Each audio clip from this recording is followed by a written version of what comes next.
Feeling alone and struggling with eating disorders, I thought by eating less, I would lose the hips. But you can't shave bones. There was a guy that I just ran out of the house, made laps around the lake, and when people called for my name, I disappeared behind the trees, that I was gone for 3 hours. Today, I'm here to share 3 powerful therapies that would have made a significant difference in my life when I was going through moments of bulimia, anorexia, and all other eating disorders. The first therapy is family-based model, also known as the Maudsley method.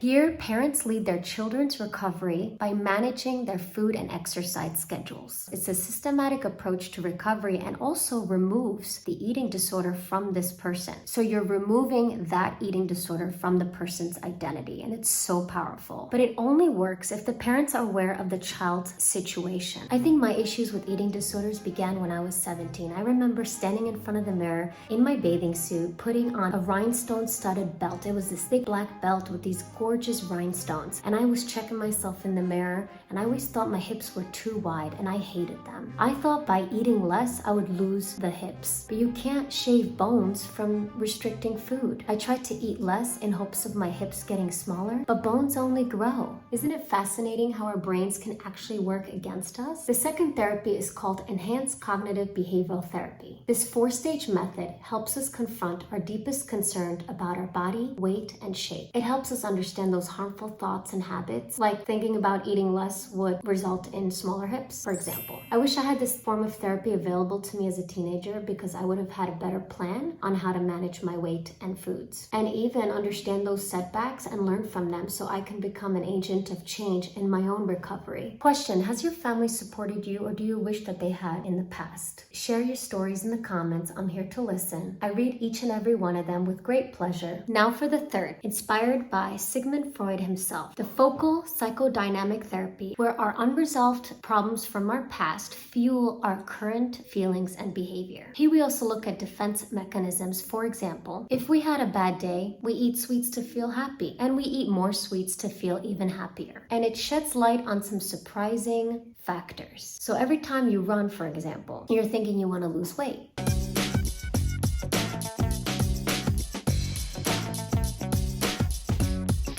But what if you actually run after you just had a conversation with someone? Maybe that person is triggering emotional distress and you need to run, and you're really running away from your problems. Have you ever thought about that? Because I know for me, there was one distinct moment. I was in Long Island at this party. There were so many people, and there was this beautiful lake house. There was a guy that told me something, and I ran out of the house and I made laps around the lake, and when people called for my name, I disappeared behind the trees. I learned later that I was gone for 3 hours. That's what my friend said. Why would I do that? Run into the wild. But today I run for fun.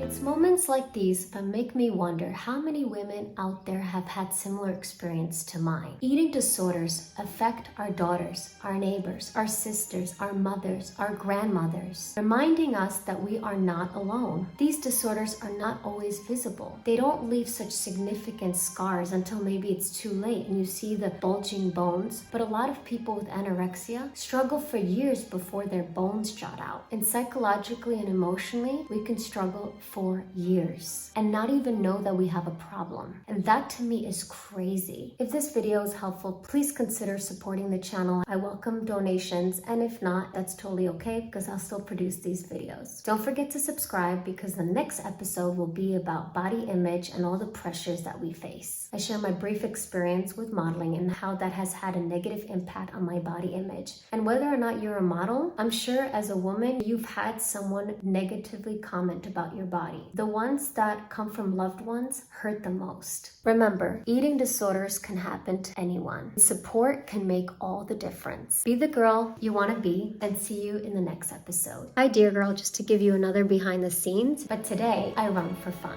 But today I run for fun. But today I run for fun. It takes me a few tries. It feels like acting.